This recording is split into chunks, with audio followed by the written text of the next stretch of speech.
Buenas a todos nuevamente, esta es la clase número 3 y el tópico o el tema que nos toca en este punto es la cuestión del neoliberalismo. Lo que tenemos que entender primero, en un principio es que el término de neoliberalismo viene a consecuencia de que esto no es una teoría diferente a las bases liberales. Recuerden que las bases liberales tienen cuatro leyes en común, según lo estableció Adam Smith, lo que él le llamaba leyes naturales, que es el interés egoísta del ser humano, es decir, su afán de lucro y de satisfacer necesidades, lo que le lleva a construir un producto. La competencia, fundamental en Adam Smith para el normal desenvolvimiento de las relaciones comerciales. La ley de oferta y demanda, algo normal, ¿no? Estableciéndose que a mayor demanda y la oferta es escasa, suben los precios, a mayor oferta y menor demanda, bajan los precios. Y así uno puede ir armando el esquemita de cómo funciona el sistema liberal. Una de las características centrales es dejar pasar, ¿no? El famoso laissez-faire, laissez-passer. Esto significa que los estados no deben tener ninguna regulación del comercio. Su injerencia no es la economía. Su injerencia debe ser en la salud, en la educación y en el cuidado de las fronteras. Eso es lo que establece la teoría de Adam Smith. Por eso siempre que se habla de liberalismo se tiene en cuenta la idea de libertad de comercio, libertad de fronteras, no aranceles aduaneros, no proteccionismo de los diferentes países. Esa es la característica.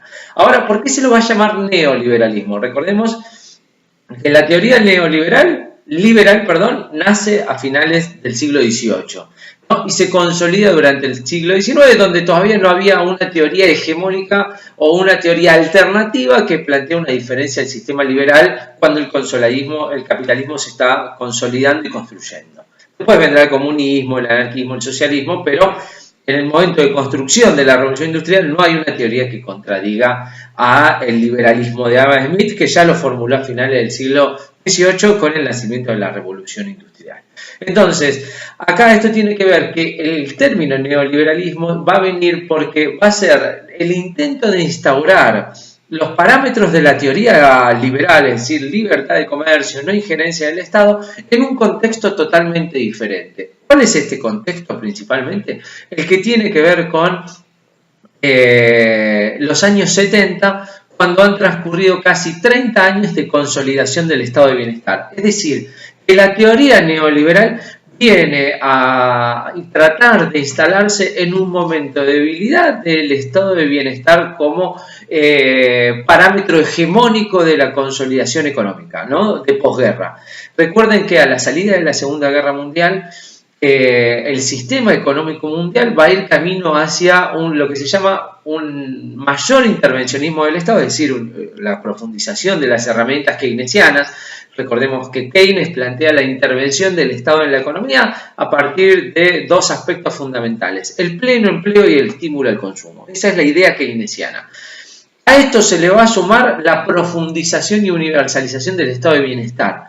No confundamos keynesianismo con estado de bienestar. La clase que viene vamos a tener un texto que diferencie bien esas características. El estado de bienestar es una cuestión política asignada a tratar de mejorar la calidad de vida de la gente, que no tiene nada que ver con Keynes. Keynes no planteaba un estado de bienestar. Keynes planteaba herramientas contracíclicas para salir de una crisis, es decir, estímulo al empleo y estímulo al consumo.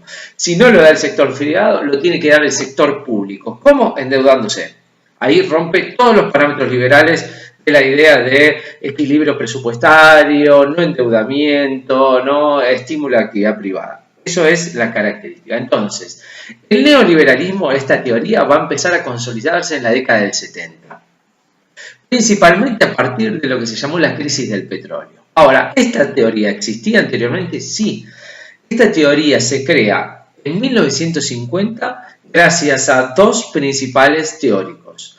Milton Friedman, que es el que va a fundar la Escuela de Chicago. Aquellos que si en algún momento han escuchado hablan de los Chicago Boys, ¿no? Es decir, los economistas que vienen de la Escuela de Chicago: Cavallo, Pratgay, Sturzenegger, Martínez de Oz, Redrado, toda esa camada que nosotros conocemos de economistas son Chicago Boys, que vienen de la Escuela de Milton Friedman. Esa es la orientación norteamericana neoliberal. El otro autor principal es Friedrich von Hayek, es un austríaco que fundó una sociedad en Suiza que se llama Lamont Pelerin, lo van a ver bien en el texto, y donde van a apuntar a básicamente dos cuestiones. La idea de la igualdad del keynesianismo, es decir, esto del pleno empleo, para ellos la desigualdad es un valor positivo. Fíjense en el texto, lo van a tener muy bien, ¿no? La desigualdad es un punto positivo porque genera competencia, la búsqueda del crecimiento. Si todos tienen pleno empleo, no existe la competencia entre la mano de obra. Por eso no hay una bolsa de trabajo. Es decir, la mano de obra tiene las condiciones ya necesarias de vida. En cambio, una desigualdad permitiría la constante competencia entre los sectores obreros por la búsqueda de mejores remuneraciones, mejores trabajos, ¿no? A fin de obtener mejores bienes materiales. Ese es el punto central. Ahora, ¿qué es lo que va a intentar destruir? Todo lo consolidado durante el estado de bienestar, es decir, el fortalecimiento de los sindicatos, la política salarial, la política keynesiana de intervención en el Estado, las empresas estatales. A todo eso le va a apuntar porque para ellos esto distorsiona el funcionamiento del mercado. Ahora, ¿por qué es en los años 70 que tiene éxito esta teoría? Principalmente por la crisis del petróleo. Ustedes piensen que de los años 50 hasta el año 73 el capitalismo tuvo su época de mayor crecimiento a nivel internacional. A nivel mundial, sobre todo en los países más desarrollados, el crecimiento fue exponencial. Entonces, ese crecimiento obviamente no dio lugar a la instauración de la teoría neoliberal porque funcionaba la intervención del Estado, el control, el proteccionismo, los aranceles aduaneros, la relación con los sindicatos funcionaba. Ahora, ¿por qué el 73? ¿Por qué la crisis del petróleo? Porque todos esos 25 años de estado de bienestar y crecimiento del capitalismo se hicieron con una característica central, que es el muy bajo costo de la energía. El barril de petróleo costaba $2, es decir, nada. Ustedes imagínense que hoy cuesta 50 y ha llegado a costar 130, en ese momento durante 25 años costó $2. Entonces, en el año 73, los países exportadores de petróleo van a fundar una organización que se va a llamar así, Organización de Países Exportadores de Petróleo, la OPEP, y van a decidir un cambio en la organización y en los parámetros de la exportación y el precio del petróleo. En el año 73 el precio del petróleo va a pasar de $2 a 32, es decir, un 1600% de incremento. Piensen que el petróleo determina todo. Todo lleva petróleo, el transporte, por ende aumentan los precios, por ende el consumo en las casas, todo está asociado al precio del petróleo. Incluso hoy en día también uno puede pensar de esa manera. Entonces, ¿qué es lo que ocurre? Empieza a haber una inflación desorbitante, es decir, hay un crecimiento en la inflación y el estado de bienestar durante los años 70 no tiene respuesta ante eso. Ante esta inflación y el estancamiento del crecimiento, es decir, los países dejan de crecer por la inflación, entonces la inflación no permite que haya mayores salarios no permiten un crecimiento del consumo, el consumo se estanca o cae, entonces hay crecimiento de la actividad productiva, no se expanden las industrias, pues nadie va a invertir, pues nadie consume, hay mucha inflación. Entonces, como el estado de bienestar no encuentra respuestas ante esto, ahí aparece la teoría neoliberal para decir, bueno, como el Estado no tiene respuesta y como la teoría del Estado keynesiano no da ninguna solución, nosotros planteamos nuestra propuesta, que es que tenemos una serie de puntos a cumplir en términos económicos que van a permitir bajar la inflación y estimular el crecimiento económico. ¿Cómo van a bajar la inflación? ¿Qué es lo que va a establecer esta teoría? Libre comercio, van a empezar a venir productos sin arancel, entonces bajan los precios.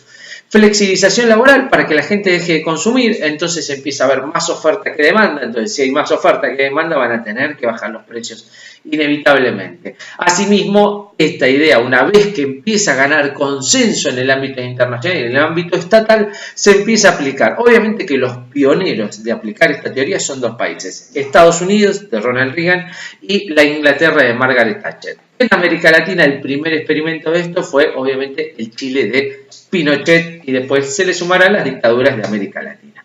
Esta es la característica del neoliberalismo en general y por qué se consolida durante la década de los 70 y al día de hoy. En el texto ustedes van a observar que el autor habla de las características, los objetivos y las medidas que tiene que tomar la teoría neoliberal para estimular el crecimiento y el fin de la inflación y reducir la inflación. Y por otro lado van a ver las oleadas neoliberales. Recuerden una cosa, el neoliberalismo no es homogéneo, no todos los países lo aplicaron de la misma manera. Como no todos los países lo aplicaron de la misma manera, ha tenido oleadas. Hay sectores que no lo han aplicado y que después sí, hay países que lo han aplicado y después sí, y así. Entonces, algunos lo van a hacer más temprano que tarde y otros más tarde, ¿no? Entonces, por eso el autor establece oleadas. El segundo punto a tener en cuenta que tienen que pensar en este término es el balance que establece el autor. ¿Qué es lo que determina? ¿Tuvo éxito? ¿No tuvo éxito la teoría neoliberal? ¿En qué aspectos tuvo éxito y en qué aspectos no? A eso es lo que ustedes le tienen que prestar atención en este texto. Obviamente va acompañado de una guía de trabajo para que ustedes lo puedan leer y enfocarse en los puntos centrales que queremos. Con Pablo, que ustedes entiendan de la teoría neoliberal y de los conceptos fundamentales, los objetivos que tiene la teoría, cómo se implementó, en qué lugares, bajo qué formas y qué resultados obtuvo. ¿Sí? Bueno, mucha suerte, queda una clase más virtual y ya la próxima será presencial con Pablo, donde van a trabajar en profundidad todos estos textos que acabamos de ver. Saludos.